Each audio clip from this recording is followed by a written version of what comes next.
The porch light was still on when the paramedics kicked the front door open, and the brown dog was standing between them and the old man on the kitchen floor, teeth showing, chest rising and falling like a bellows.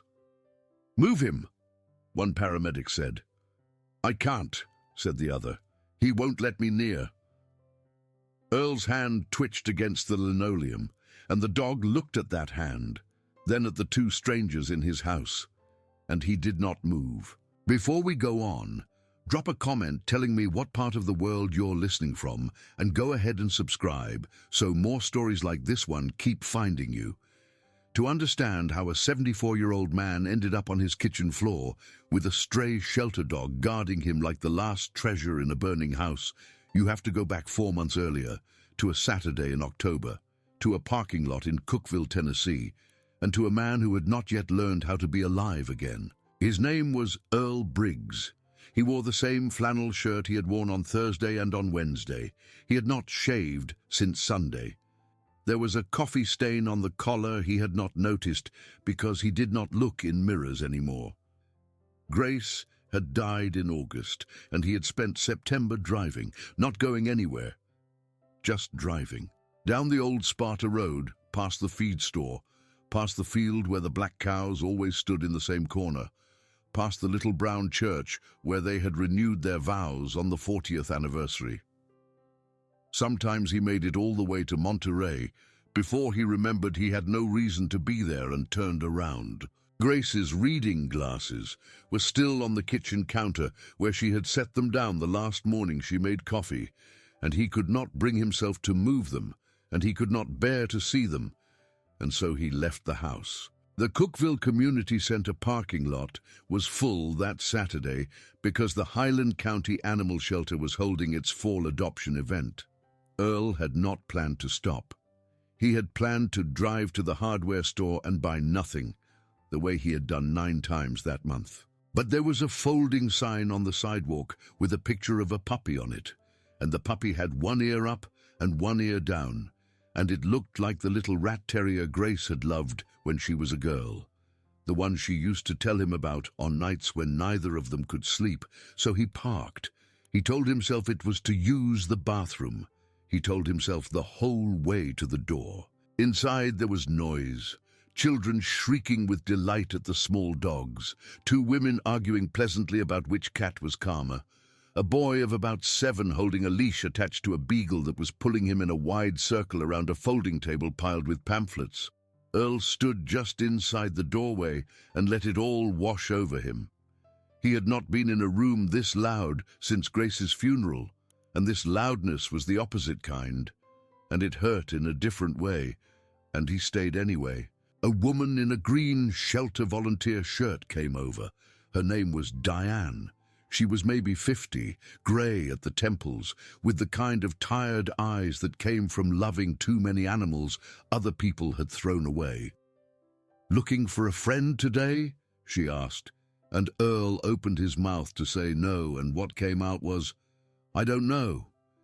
Diane, who had heard every answer a person could give in that room, said, "Well, sometimes we don't. Come on, I'll show you around." She walked him past the kennels. There was a young shepherd mix jumping so high her paws slapped the top of the wire door. There was a spaniel with a bandaged foot who licked Earl's fingers through the mesh. There was a black lab puppy who was already reserved by a family with 2 little girls in matching pink shirts, and the little girls kept coming over to ask when they could take him home. Earl smiled at the girls the way you smile at other people's happiness when you no longer have your own. He nodded at every dog Diane showed him. He did not really see any of them. He was working out how soon he could politely leave. At the back of the room there was a folding table with a stack of flyers about heartworm prevention. Earl stopped there because it was the farthest point from the door, and it gave him a reason not to look at anything. He picked up a flyer. He turned it over. He turned it back. He did not read a word. That was when Diane, who was still talking to him about a 2-year-old boxer named Ranger, stopped mid-sentence. Her mouth was open on the word energetic, and it stayed open. Earl looked up. Across the wide, loud, echoing room, A dog was walking toward him, not trotting, not running, walking, with a slow, deliberate purpose that made 3 separate children stop what they were doing to watch. He was a blocky, mixed breed, chest-heavy, with short brown fur and a muzzle that had gone grey around the mouth and a right ear that had been folded permanently down at the tip, as if he had slept on it wrong when he was a puppy and it had never straightened out. He was not a beautiful dog. He was not a young dog. He was the kind of dog you would not notice on a sidewalk. He was the kind of dog that no one had noticed for 4 months. He walked past a small boy holding out a piece of a hot dog. He walked past a woman crouched on the linoleum making kissing sounds and calling him sweetie. He walked past a teenager on the floor with treats fanned across her palm. He did not glance at any of them. He crossed the room in a straight, unbroken line, and he stopped in front of Earl Briggs, and he pressed the top of his wide, heavy head against Earl's knee, and he stayed there. Earl's hand went down without him telling it to. His fingers found the space behind the bent ear, and the dog leaned into that hand, and the dog's back leg shook the way a dog's back leg shakes when it is being scratched in exactly the right place, and Earl felt something in his chest give way that he had been holding closed since a Wednesday morning in August. "Well," said Diane quietly, "I'll be." She sat down on her heels next to Earl and looked up at him and said, "In 4 months I have never seen him do that. Not once. He sits in his corner. He watches. He is polite when you take him out.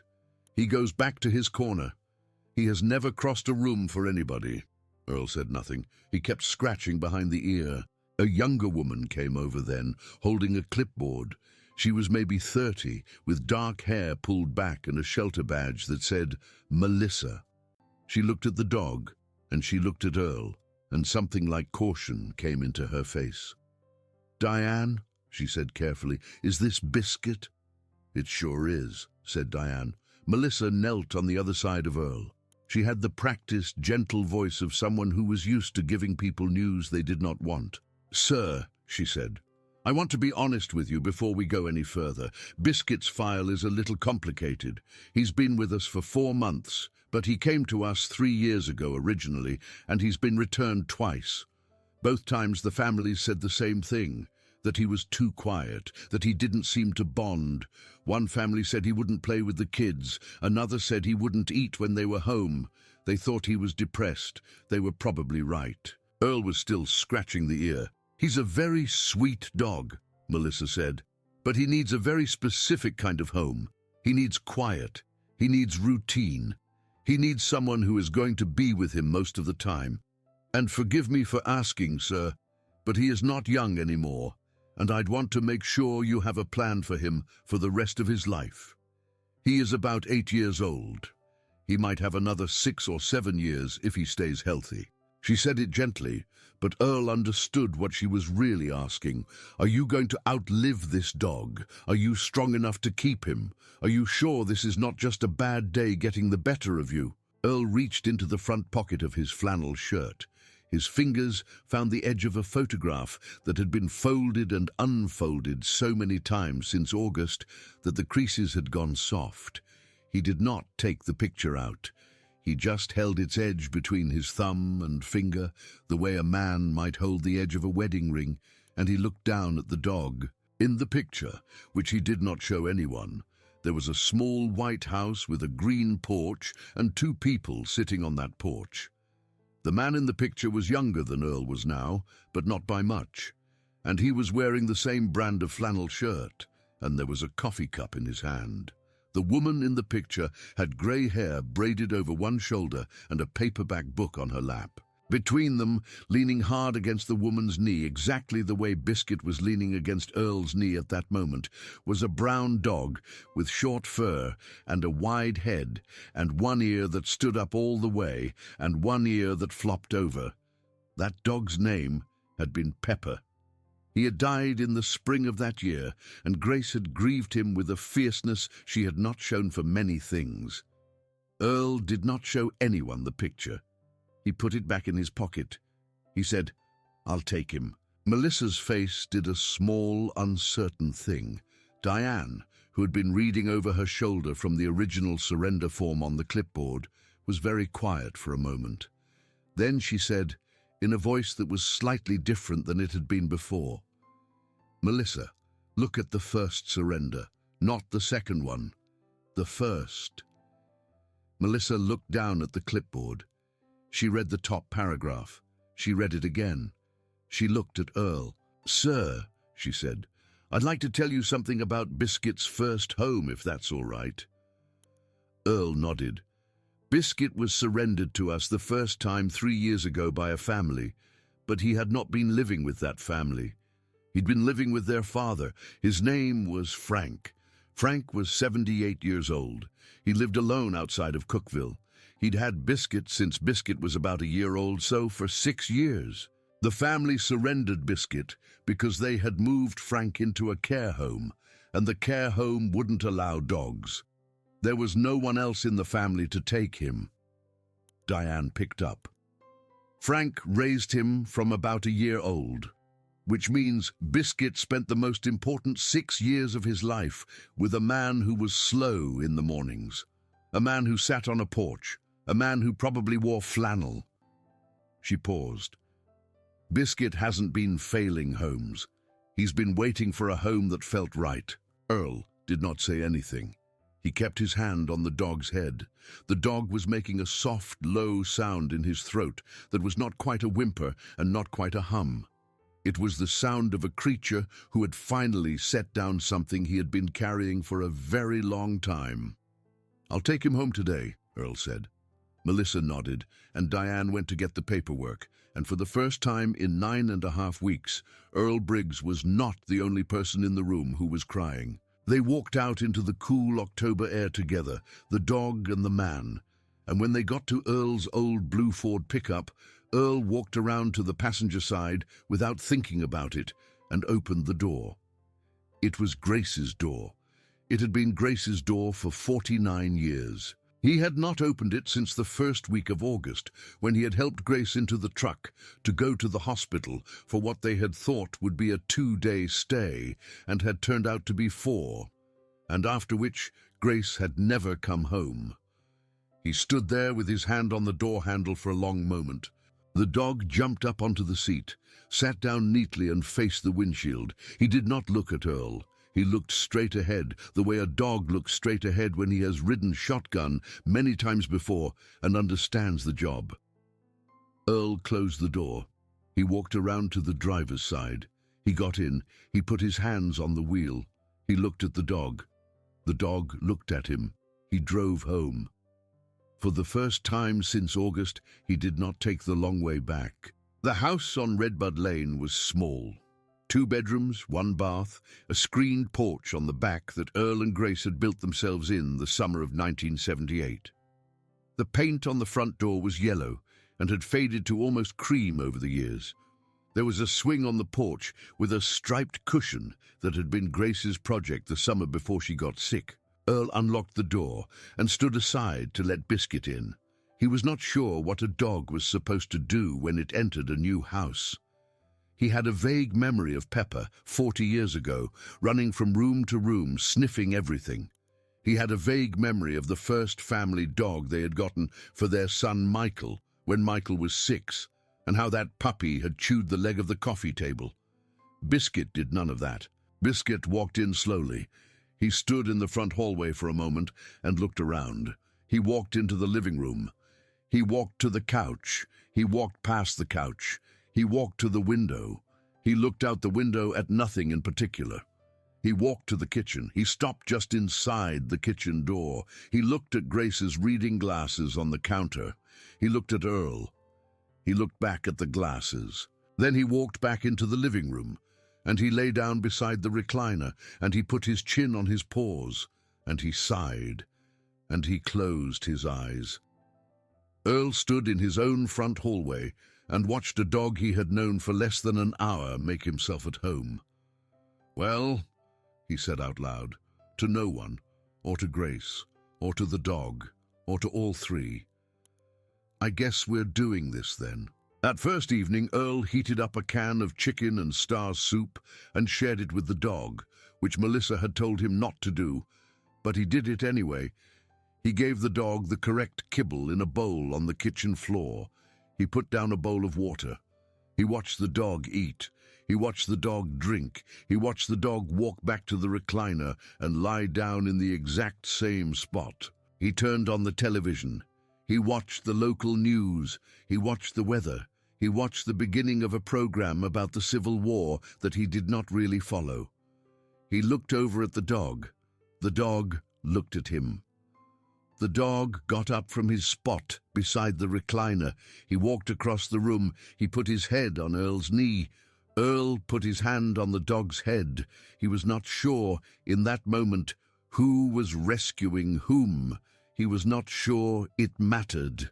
The first thing that changed was the mornings. Earl had not been sleeping past 6, but he had also not been getting up. He had been lying in bed with his eyes on the ceiling, listening to the empty house, sometimes until 8, sometimes until 9. On the first morning after Biscuit came home, Earl woke up at 10 minutes past 6 and found the dog sitting beside the bed, patient, not whining, not scratching, just waiting. The moment Earl opened his eyes, the dog's tail thumped once against the floor.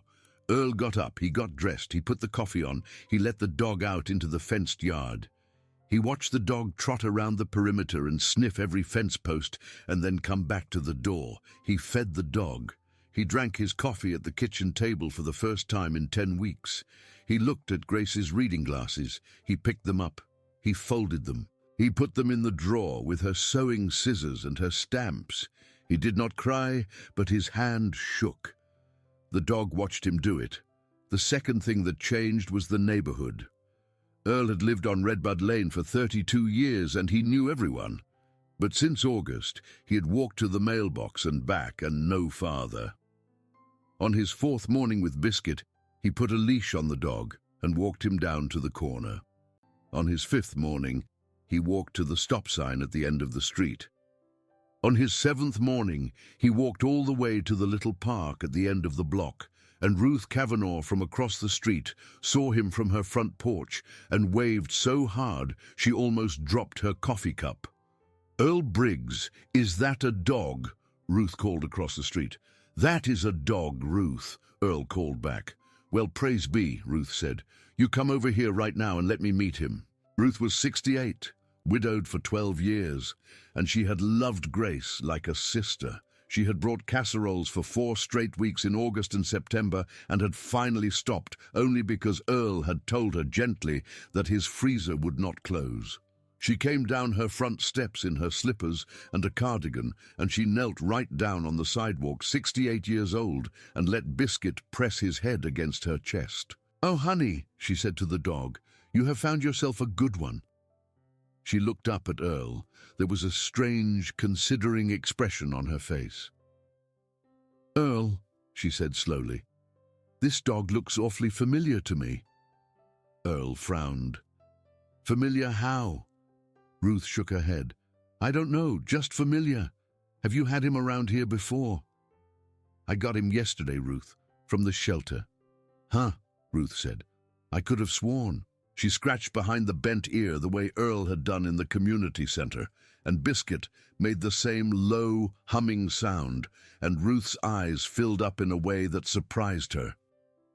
"Well," she said, "whatever it is, he's a beautiful animal, and you tell him from me he can come visit any time he wants a piece of ham." Earl walked home slower than he had walked out. He did not know why Ruth's comment had gotten stuck in his chest. Familiar. Nothing about the dog should have been familiar. He had been surrendered by a family that lived 22 miles outside of Cookville. He had spent 3 years at the shelter, on and off. Ruth had never volunteered at the shelter. Earl let the thought go. He had been letting a lot of thoughts go lately. Thinking too hard about anything felt like walking too far in slippers. The third thing that changed happened on Tuesday, when Earl's son Michael called from Chattanooga. Michael was 46. He worked in commercial real estate. He had married a woman named Karen 15 years ago, and they had one daughter named Emma who was 12, and whom Earl had seen a total of 6 times in her whole life. Michael had come home for the funeral in August and had spent 3 days walking around the house, talking about how the roof was going to need replacing and how the taxes on the property were only going to go up, and how there were nice, modern, single-story places in Chattanooga that Earl might want to consider looking at. Grace had been in the ground for less than a week. Earl had let his son talk. He had not agreed to anything. Michael had gone home to Chattanooga with a list of what he called concerns.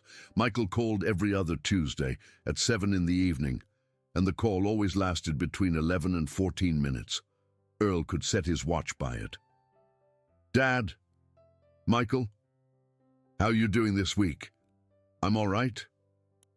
You getting out at all? A little. You know it's not good for you to just sit in that house by yourself." "I know. Karen and I were talking. There's a place here in Chattanooga, brand new, all one level. They've got a garden and a shuttle and everything. I sent you the brochure. Did you look at it?" I looked at it. "And, Michael, I got a dog." The silence on the other end of the phone was so long that Earl thought the call had dropped. Then Michael said in the flat, careful voice he used when he was trying not to say what he was really thinking, "You got a what?" "A dog, from the shelter here in town. His name's Biscuit. Dad, he's a good dog, Michael. Dad, you're 74 years old. I'm aware of that. Who's going to walk that dog when you can't? I can walk him fine. Who's going to take that dog if something happens to you?" Earl was quiet. "Dad," Michael said, "I don't want to be a jerk about this, but you already lost Mom. You are not in a good place. And now you have committed to another living thing for however many years. And I have to think about what happens if you can't take care of him. Because I can't take a dog, Dad. Karen's allergic. Emma's got asthma. This wasn't a thing you should have decided without talking to me." "Michael, I'm the parent. That's not the point." "I think it is the point." There was a long silence, and then Michael said, "Dad, we'll talk about this next Tuesday. Please just think about the brochure." He hung up. Earl sat at the kitchen table for a long time after that. The dog, who had been lying under the table with his head on Earl's foot, sat up and put his head on Earl's knee and looked up at him. "Don't you worry, buddy," Earl said. "Nobody's going anywhere." He did not believe himself entirely, but he said it out loud, and the dog seemed to understand, and Earl thought maybe that would be enough. The next Saturday, Earl took Biscuit for his first checkup at Dr. Patterson's office, which was a small brick building over on Highway 70 that Earl had been going to since 1983. Dr. Patterson was younger than Earl by about 10 years, still practicing, still lean, still had the same salt and pepper mustache he had grown when he first opened the clinic. He came out of the back to greet Earl personally, the way he had always done for the Briggs family. "Earl, good to see you." He looked down at the dog. His face did something complicated. "Well, would you look who this is?" Earl's stomach did a small, unexpected thing. "You know him." Dr. Patterson knelt and let Biscuit lick his ear. "Sure, I know him. This is Frank Whitaker's dog. Or he was, 3 years ago. Frank brought him in every 6 months since he was a puppy, regular as rain. I heard he'd gotten adopted out finally. I'm real glad to see it's you that got him." Earl held onto the edge of the reception desk. "You knew Frank Whitaker?" "Sure did. Sweet old fella, lived out on Coffee Road, had a little cabin. His son moved him into a place in Sparta about 3 years ago. Was that it? He couldn't take the dog?" Dr. Patterson stood up and dusted off his knees. "I remember he was tore up about it, absolutely tore up. Frank loved this dog like nobody's business." "Is Frank still alive?" "Far as I know. He'd be about 81 now. Somebody I know volunteers at that facility mentioned him a while back. Anyway, let's get old Biscuit here up on the table and see how he's doing." Earl let Dr. Patterson lead him and the dog to the exam room. He answered questions about food and water and exercise. He watched Dr. Patterson listen to Biscuit's heart, look in his ears, feel his belly. The whole time, something was tightening in Earl's chest. Frank Whitaker. The name sat in his head like a stone in his shoe. He had not known any Frank Whitaker, but Grace might have. Grace had volunteered at the shelter, not every week, not even every month, but 2 or 3 times a year, always in the spring and always in the fall. She had gone in and helped with paperwork and taken pictures of dogs for the adoption website. She had done it for a decade before she got sick. He had thought of it as one of her small kindnesses, like the way she remembered every birthday of every neighbor's child. He had not thought about it in any real way. He had not asked what she did there. He had not looked at the pictures she took.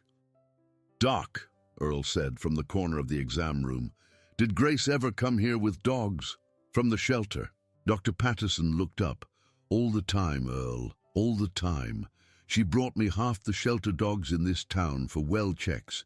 She used to bring Biscuit in, actually, after Frank had to give him up. She'd bring him in with a little folder of his notes and ask me how he was doing. Real thorough," Earl said. "How often?" "Oh, every couple of months, right up until, you know." Dr. Patterson caught himself. His face went soft. "Right up until she got sick." Earl said, "I did not know that." Dr. Patterson looked at him for a long moment. He looked at the dog. He looked back at Earl. "Earl," he said carefully, "I'm not sure that's a coincidence." Earl drove home in silence. Biscuit sat in the passenger seat with his head against Earl's shoulder for most of the way, and Earl did not tell him to move. That night, after supper, Earl went into the second bedroom, which had been Grace's sewing room. He had not gone in there since August except to close the door. He opened it now. The room smelled like her. The sewing machine sat on the desk with a half-finished quilt still under the presser foot. The bookshelves were full of paperback mysteries and cookbooks and photograph albums. In the corner, there was a stack of plastic file boxes, 3 tall, that Earl had always assumed were tax records and warranty papers. He knelt down beside them, 74-year-old knees popping, and he opened the top box. He did not find tax records. He found folders, dozens of manila folders, each one labeled in Grace's careful looping handwriting. Riley, Jasper, Winnie, Duke, Sugar. Some of the folders were slim, only 2 or 3 pages. Others were thick. Each folder had a photograph clipped to the inside cover of a dog, and beneath the photograph, a printed sheet with a name and an intake date and a series of handwritten notes in Grace's script. Adopted March 14th by the Coleman family. Adopted May 2nd by a young woman moving to Nashville. Passed away peacefully at the Robinsons. After 9 happy years, they sent a lovely card. Grace had been keeping track of every dog she had ever helped find a home for. Every single one. Earl sat down on the floor of the sewing room and put his hands on his knees. He kept going. In the second box, he found more folders. In the third box at the bottom, he found one folder that was thicker than any of the others. It was labeled, in Grace's handwriting, Biscuit. Earl's hands were not entirely steady when he opened it. There was a photograph on the inside cover. It was a young Biscuit, maybe 2 years old, standing on a porch that Earl did not recognize, leaning against the leg of a lean, weathered old man in overalls and a cap. The old man had a hand on Biscuit's head. He was smiling the way you smile when you love something, in a settled, permanent way. Below the photograph there were pages and pages of notes. Adoption originally by Frank Whitaker of Coffee Road, on his own without shelter placement, from a barn litter. Details from Frank, who came in personally to update our records when he could not keep dog. October 14th, 3 years ago, Biscuit surrendered by Frank's son at Frank's request, when Frank moved to Highland Meadows Care Facility in Sparta. Highly bonded to Frank, was not doing well in kennels. Frank called me from Highland Meadows 3 days after surrender, in tears, asking about him. Told him not to worry. Told him I would keep an eye on him personally. Beneath that, in a different pen, in later handwriting, Biscuit adopted November 2nd by the Halloran family. Returned January 5th. They said he was too quiet and would not play with the children. Frank called from Highland Meadows on January 7th. I did not have the heart to tell him he was back. I visited him and told him Biscuit was doing fine at his new home. I do not know if this was wrong of me. God forgive me if it was. Biscuit adopted again May 12th by a young couple named Bollinger. Returned June 29th. They said he seemed depressed. I have started to wonder if he is looking for someone specific. He is looking for Frank, or someone like Frank. I have started to sit with him in the corner of the kennels when I come in on Saturdays. He puts his head on my knee. He is not depressed. He is grieving. There was more. Notes on his weight, on his coat, on his moods, records of visits with Dr. Patterson, copies of the notes she had left for the shelter staff, suggestions for the kind of adopter who might work, Frank Whitaker's phone number at the care home in her small, precise script with the visiting hours written underneath. At the very back of the folder, on a page dated the last April of Grace's life, 5 months before she died, Earl found a page that was different from the others. It was a letter. It was written in Grace's hand on notebook paper, and it was addressed to no one in particular. I do not know if I will find Biscuit a home before I go, the letter began. Dr. Rowe told me today that the treatment is not working the way he'd hoped. I am not going to tell Earl until I have to. He will handle it worse than I will, and I need him strong for as long as he can be. But this leaves me a problem, which is Biscuit. I've been trying to make him fit into a household for 3 years now, and he will not fit. He is not looking for a household. He is looking for a very particular kind of person. I know exactly who that person is. That person is a quiet man who is used to being loved and now is not going to be. I'm worried about my husband. I've been worried about him for a long time, in a small way, and I am about to become very worried about him in a big way. He is not going to know how to be alive without me. He was not built for it. If I can find a way to put these two lost souls in the same room, they will find each other. I am sure of it. I need to figure out how. I do not have very much time. Earl read the letter 3 times before he understood what he was looking at. He read it a 4th time and understood. His wife, in the last months of her life when she was dying and knew she was dying and had not yet told him she was dying, had been trying to arrange for a dog to save her husband. The letter continued. I will speak to Melissa at the shelter about their fall event in Cookville. They always do the big one in October at the community center. I will make sure Biscuit is there. I will make sure Diane knows to walk Earl by his kennel if he ever comes in. And Earl, if you are somehow reading this, my darling, please stop being angry that I did not tell you sooner. I was going to tell you. I did not have enough time. I love you more than I have loved anything in this whole life. Take the dog. He is for you. His name is Biscuit, and he has been waiting. Earl sat on the floor of the sewing room until the light through the window turned grey and then dark, and Biscuit, who had followed him into the room and lain down beside him with his chin on Earl's thigh, did not move the entire time. He did not cry the way he had cried in August, which had been all at once, in a way that had scared him. He cried quietly, in a way that felt more like emptying out something he had been holding. When he could stand up again, he went to the kitchen and made a piece of toast and gave half of it to the dog. Then he sat down at the kitchen table with the letter on the table in front of him, and he read it one more time. Then he picked up the phone and called Ruth Cavanaugh across the street. "Ruth," he said, "I need to ask you something, and I need you to tell me the truth." "Anything, Earl." "Did Grace ever come across the street with a dog before? A brown dog? This dog?" There was a long silence. "Oh, Earl," Ruth said finally, very softly. "Oh, honey, I didn't want to say. She swore me to secrecy. She brought him over once last spring." She was crying. She said she was trying to figure something out. She said he needed a good home and she was going to find him one. She made me promise not to say anything to you about it because you would ask questions she was not ready to answer. Then she got sick and I forgot. I am so sorry, Earl. I should have said something at the shelter today. I recognized him, and I couldn't figure out why. Earl sat down at the kitchen table. "Ruth," he said, "it's all right." "Earl?" "Yes. She loved you so much." "I know, Ruth." He hung up the phone. He looked at the dog. The dog looked at him. "Well, buddy," Earl said, "I guess she sent you." Biscuit put his chin on Earl's foot under the table, and Earl finished his toast, and for the first time since the second week of August, he slept the whole way through the night. Michael called the following Tuesday at 7 in the evening.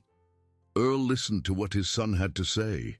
He answered when he was asked a question. He did not mention Grace's folders. He did not mention the letter. He did not mention Frank Whitaker. When Michael was done, Earl said, "Michael, I'm keeping the dog. I don't want to hear about the brochure anymore. Come see me at Thanksgiving. Bring Karen and Emma. I'd like to see the girl." Michael was quiet for a moment. "Dad."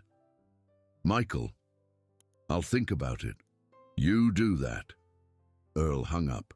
He looked at Biscuit. Biscuit's tail thumped against the floor. "You are turning me into a stubborn old man, aren't you?" Earl said.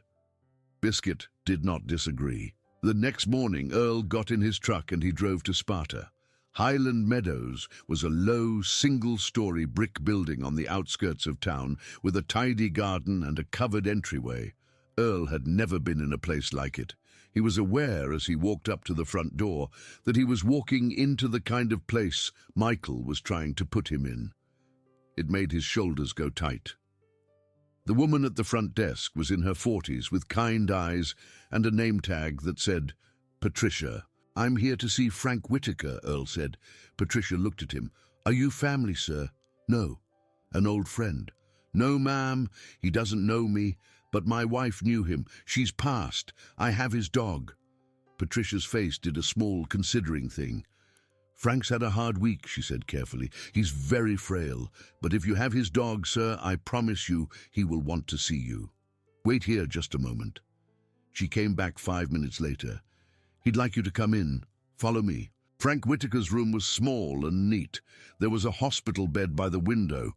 There was a wooden chair beside the bed with a folded blanket on it. There was a photograph on the nightstand of a younger Frank standing beside a Ford tractor with a dog at his feet. That dog was Biscuit. The man in the bed was almost translucent. He was maybe half the size Earl had expected. His hair was fine and white. His hands were on top of the blanket and they were shaking very gently, the way a leaf shakes on a still day. "Mr. Whitaker," Earl said, "my name is Earl Briggs. My wife was Grace. Grace Briggs." Frank's eyes came slowly up to Earl's face. They were pale blue and very tired, but they were sharp. "Grace," Frank said. His voice was thin but clear. "Yes, Grace. She came to visit me. She came every month." "She did. For 3 years. She came every month. She brought me pictures of my dog. She would sit right there in that chair and tell me how he was doing." Earl's chest hurt. "I did not know that either, Mr. Whitaker." "Well," Frank said, and something like a smile touched the corner of his mouth. "She said you wouldn't. She said she'd tell you when the time was right." Earl sat down slowly in the wooden chair. "Mr. Whitaker," he said, "I have your dog. I adopted him 2 weeks ago. He is at my house on Redbud Lane in Cookville. He is happy. He is safe. He sleeps next to my recliner. He walks with me every morning to the park at the end of the street. My neighbor, Ruth Kavanaugh, feeds him ham when she thinks I'm not looking." Frank's mouth trembled. His eyes filled up. Grace said she would find him a good one, he said. She said she would find him a man just like me. She promised me she would. She said not to be afraid. She said Biscuit would be all right. He is, Earl said. He is more than all right, Mr. Whitaker. He is home. Frank Whitaker began to cry then, in the quiet way old men cry, without moving his face very much and without making any sound. His hand came off the blanket, shaking, and reached for Earl. Earl took the hand in both of his. It weighed almost nothing. "Bring him," Frank whispered. "Please, son, bring him to me before I go, please." "I will," Earl said. "I promise. I'll bring him tomorrow." Earl drove back to Cookville, with his hands white on the steering wheel and his eyes on the road, and something enormous and complicated turning over inside him. His wife had been a whole person he had not entirely known. She had been holding things for him. She had been arranging things for him. She had been dying, and instead of curling up alone with her fear, she had been trying to build him a life for after. He thought of the letter. He thought of Grace, sitting at the kitchen table where he had eaten his toast that morning, writing to a husband who would not read it until she was long gone. He thought of Frank Whitaker's shaking hand. He got home. He fed the dog. He sat in the recliner.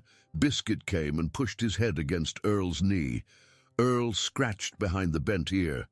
"Buddy," he said, "tomorrow you and I are going to see your old friend, and he is going to be very happy to see you." That night, at 11:47 in the evening, the phone rang. It was Patricia at Highland Meadows. "Mr. Briggs, I'm so sorry to be calling. Frank Whitaker passed away about an hour ago, very peacefully. He asked me to make sure you knew and to tell you he was sorry he couldn't wait. He said to tell you thank you, and he said to tell his dog he loved him. Those were the last things he said." Earl put the phone down very carefully. He walked into the living room. He sat down on the floor beside the recliner. Biscuit came and lay down beside him, and Earl put his arm around the dog and put his face against the dog's neck, and he cried for a man he had known for less than an hour, and for a wife he had known for 49 years, and for himself, and for the dog, and for all the small kindnesses in the world that go unseen until it is too late to thank anyone for them. When it was done, he wiped his eyes on his sleeve and he stood up and he went to bed. Biscuit, for the first time, jumped up on the bed and lay down at his feet. Earl let him stay. Thanksgiving came, and Michael did not come. He called on the Tuesday before to say Karen's mother was sick and they had to go to Nashville instead, and he was sorry, and they would try for Christmas. Earl said it was all right, and it mostly was, because he had gotten used to disappointment from that quarter, and because he had Biscuit, and because Ruth Kavanaugh had invited him and the dog across the street for a small dinner with her sister-in-law and 2 neighbors from down the block. Ruth made a turkey the size of Biscuit's head, and Earl brought the pumpkin pie, and Biscuit sat under the table and got fed pieces of turkey by 3 different people who all thought they were being sneaky. It was not a bad Thanksgiving. It was the first meal Earl had eaten with other people since Grace's funeral, and afterward, walking home across the street with the dog beside him, he thought maybe he was going to be all right. He was wrong, but only for a while. The first snow came in the 2nd week of December, a heavy, wet snow that dropped 6 inches overnight and turned Redbud Lane into a white tunnel between white yards. Earl was 74, and he was not going out in that. But Biscuit needed to go, and Earl needed the mail, and there was a slick spot on the front step that he did not see because the snow had covered it. And his foot went out from under him at 8:30 on a Wednesday morning, and he came down hard on his back with his right leg twisted under him. He heard something in his hip make a sound that no hip should make. He lay in the snow. He tried to sit up. He could not. He was not close enough to the house to reach the door. He was not close enough to the street for anyone driving by to see him behind the hedge. His phone was inside on the kitchen table. He was 74 years old, and he was on his back in the snow, and he was going to freeze to death before anyone found him. Biscuit had gone with him. Biscuit had been at the edge of the walk. Biscuit was standing over him now, whining, licking his face, pushing his nose against Earl's cheek. "Buddy," Earl said. "Buddy, get help. Go get help. Ruth, go to Ruth." He did not know if a dog could understand that. He had never asked a dog to do such a thing in his whole life, but Biscuit was looking at him with something that was not quite panic and not quite alarm. And Biscuit was a smart dog. And Biscuit had spent 6 years with an old man who had lived alone, and Biscuit turned, and he ran. He ran across the yard. He ran across the road. He ran to Ruth Kavanagh's front door, and he stood on his back legs, and he scratched at the door, and he barked in a way he had never barked before in his life. He barked, and he barked, and he barked, and Ruth came to the door in her housecoat, and she opened it, and Biscuit ran 3 steps into her hallway, and then turned and ran 3 steps back out, and then stopped and looked at her. And Ruth Kavanagh, 68 years old, who had raised 3 children and worked 22 years as a dispatcher for the sheriff's department, understood perfectly what was being asked of her. "Earl," she said, "show me." Biscuit ran. Ruth ran after him in her house slippers through the snow. She was at the edge of Earl's yard when she saw him lying in the snow behind the hedge, and she called the ambulance from her cell phone before she even got to him. "Earl Briggs, on Redbud Lane. An old man is down in the snow with a broken hip. Get here now." She knelt down beside Earl. She was crying. She put her coat over him. She held his hand. "Ruth, I'm here, Earl. He got you. He got me, Earl. That is one smart dog. That is one smart dog. You just hang on, honey. Ambulance is coming." The ambulance came. It came fast. The paramedics kicked in the front door of Earl's house looking for him because the neighbor had said hip, and hip meant they needed to get to the phone to call his son, and the phone was in the house. What they did not expect when they got inside was that Biscuit had come back through the open back door and was standing in the kitchen. What they did not expect was that when they moved toward the hallway, the dog moved to block them. "Move him," one paramedic said. "I can't," said the other. "He won't let me near." Earl was outside in the snow with Ruth, not in the kitchen. But Biscuit did not know that. Biscuit knew that his person had been on the ground, and Biscuit knew that there were strangers in the house, and Biscuit was doing what a dog had been bred over 10,000 years to do, which was to protect his own. Ruth came running from the yard. "Biscuit," she called. "Biscuit, honey, it is all right. They are here to help. Come here, sweetheart." Biscuit knew Ruth. Biscuit stopped growling. Biscuit came to Ruth. Ruth held his collar. The paramedics went past her, and one of them called for backup, and the other radioed the hospital, and within 20 minutes, Earl was in the back of an ambulance on the way to the emergency room in Cookville. Biscuit stayed at Ruth's house. It was the first night in 11 weeks that Earl had not slept in the same house as the dog. Ruth put down a folded blanket by her fireplace, and Biscuit lay down on it, and he did not eat, and he did not drink, and he did not sleep. He lay with his head between his paws and his eyes open. Ruth sat in her armchair by the fire until 3 in the morning watching him, and every so often she put her hand on his head, and every so often his tail moved once against the floor. And she said, "He's going to be all right, honey. He's going to be all right. He is coming home." She was not entirely sure. Earl had broken his hip. He had a hairline fracture in his wrist. He had mild hypothermia. The doctor at the hospital was a young man named Dr. Novak, and he was kind, and he was thorough, and he was clear. "Mr. Briggs, you're going to need surgery, and you're going to need rehab, and when you come home, you're going to need help for a while." "I can manage." "Mr. Briggs, you cannot manage. You are 74 years old, you live alone, and you have just broken your hip on your own front step. You are going to need someone at the house, or you are going to need to spend some time in a rehab facility, or you are going to need to consider some kind of assisted arrangement. I'm not going to sugarcoat it for you. Is there family we can call?" Earl was silent for a long moment. "You can call my son," he said finally, "but do not tell him yet what the doctor said. Just tell him I fell." Michael arrived from Chattanooga the next afternoon. He came alone. Karen and Emma stayed home. He walked into Earl's hospital room in a nice wool coat, and his face was tight with the exhaustion of a long drive and the tension of a conversation he had been waiting to have for 4 months. "Dad, Michael, how you feeling?" "Been better." Michael sat down in the chair beside the bed. He was quiet for a moment. He was picking his words. "Dad, this is what I was afraid of." "I know. I don't want to say I told you so." "Then don't." Michael pinched the bridge of his nose. "Dad, we need to talk, and I need you to listen. I've been talking to Dr. Novak. He says you are going to need help at home for at least 3 months, maybe 6. And after that, honestly, Dad, you should not be alone in that house anymore. I know you don't want to hear it, but it is time. We have looked at Highland Woods in Chattanooga. It is 30 minutes from us. There is a room for you. They can start next week. We can hire movers. We can put the house on the market in January. It is time, Dad. It is really time." Earl was quiet for a long time. "Michael, the dog comes with me." Michael was quiet too.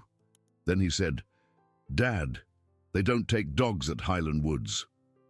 "Then I don't go to Highland Woods." "Dad." "Michael, no." "Dad, you cannot take care of a dog right now. You cannot take care of yourself right now. Ruth cannot keep him forever. Karen and I cannot take him. He is going to have to go back to the shelter. It is not the end of the world. He was at the shelter before. He will get adopted by somebody else. Michael, that dog will not survive going back to the shelter, and I will not survive without him. And you do not understand what you are asking me." "Dad, I understand. I am the one who has to think about these things. I am the one who has to make sure you are safe. It is my job now, whether you like it or not, and I am telling you, it has to be the shelter or a foster. There is no other option, Dad. It is a dog. You are my father. I have to choose you." Earl looked at his son. "Michael," he said quietly, "your mother chose that dog for me. Do you understand what I am telling you? She chose him. In the last months of her life, when she was dying, she went to that shelter, and she picked him out, and she made arrangements so that he would find me. It is written down. I have the letter. That dog is not just a dog, son. He is the last thing your mother ever did for me. And if you take him away from me, you will not be choosing me.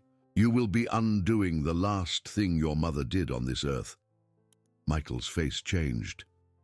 "Dad, what are you talking about?"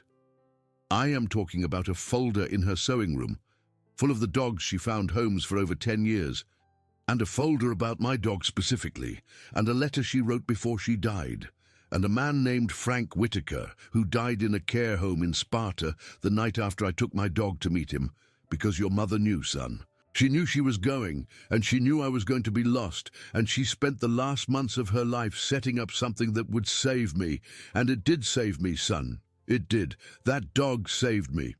He got me out of my chair, he got me walking, he got me talking to Ruth again. He got Ruth to answer the door in 20 seconds flat when I fell in the yard, because otherwise nobody would have come. That dog saved my life yesterday, Michael. So do not sit in that chair and tell me you are going to take him away from me because it is convenient for you. I will not have it. Do you hear me? I will not have it." Michael stared at his father. Then he stood up. He walked to the window. He stood there with his back to Earl for a long time. When he turned around, his eyes were wet. "Dad," he said, "I did not know.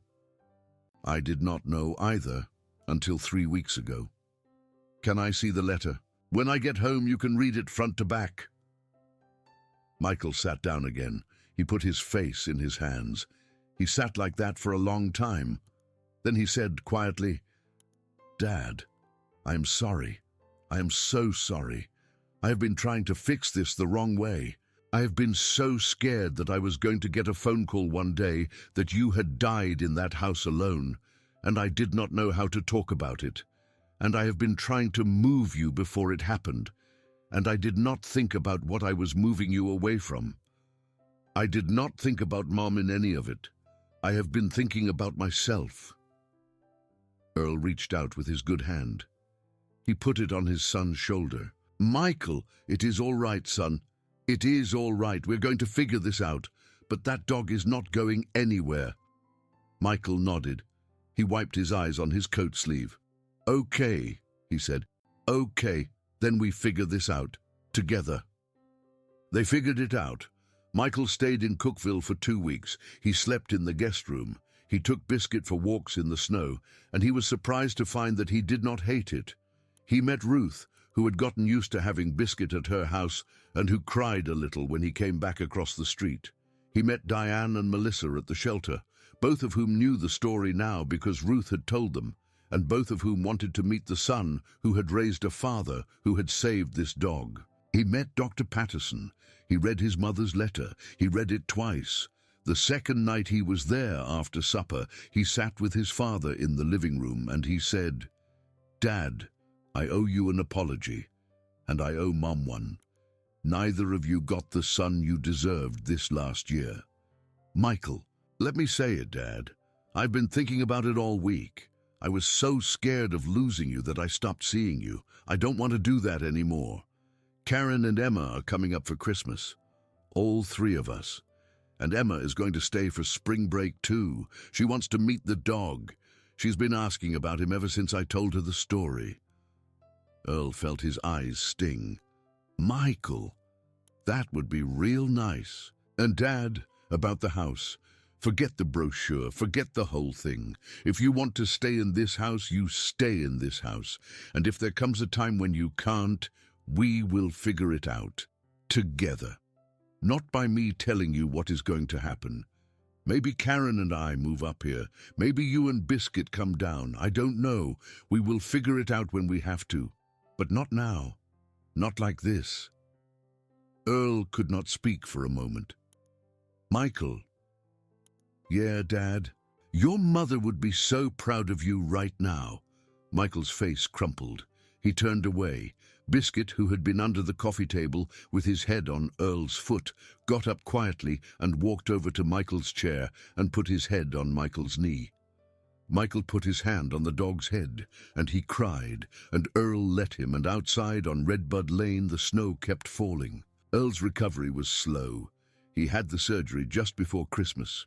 Karen and Emma came up as promised, and Emma turned out to be a serious, quiet, 12-year-old girl with her grandmother's steady eyes, who sat on the couch and read a book and let Biscuit lie beside her with his head on her lap. She spent hours doing this, wordless, both of them content. And Karen said quietly to Earl in the kitchen on Christmas Eve that Emma had not looked that peaceful in a year. "That dog is a miracle worker," Karen said. "He is," Earl said. Michael and Karen and Emma stayed through New Year's. They cooked for Earl and did his laundry and got him to his physical therapy appointments. They also, at Ruth Kavanaugh's suggestion, hired a woman named Peggy from down the road who agreed to come in 3 times a week to help Earl with the things he could not yet do for himself. Peggy was 61 and widowed and had a laugh that filled the whole kitchen, and she took to Biscuit immediately, and Biscuit took to her.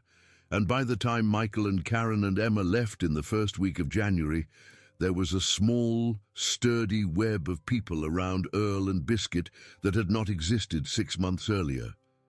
Grace had built it. She had not lived to see any of it.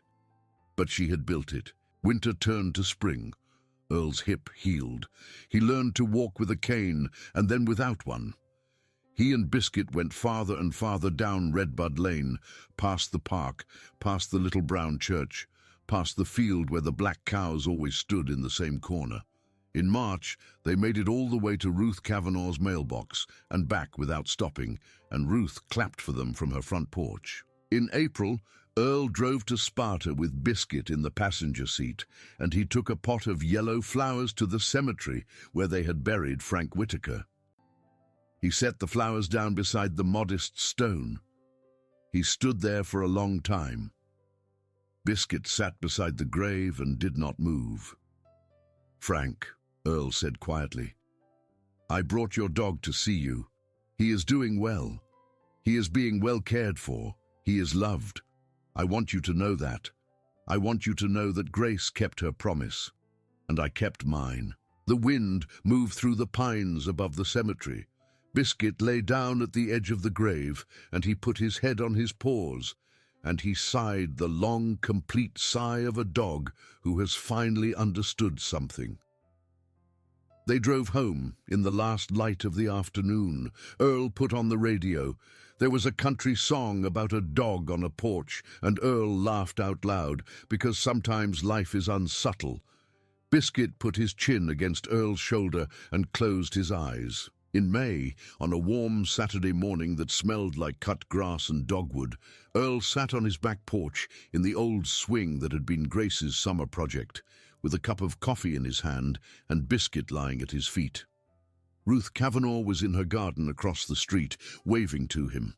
Peggy would be by later with a pot of chicken and dumplings that she had been threatening to make all week. Michael was going to call at 7, the way he had started doing on Saturdays now, and Emma would get on the phone and ask about Biscuit and want to know whether he had learned any new tricks. Earl sat in the sun. He put his hand down and found the space behind the bent ear that his hand always seemed to find. The dog's tail thumped once against the porch boards. He thought about the community center parking lot in October and how close he had come to driving past it. He thought about the folding sign with the little rat terrier on it. He thought about the flyer he had not read. He thought about the moment Biscuit had crossed the room, past the children, past the woman with the treat, past the young, hopeful hands, and had come to him. He thought about Grace. She was still gone. That was the truth. That would always be the truth. There was no dog and no letter and no small kindness that could put her back on the porch beside him.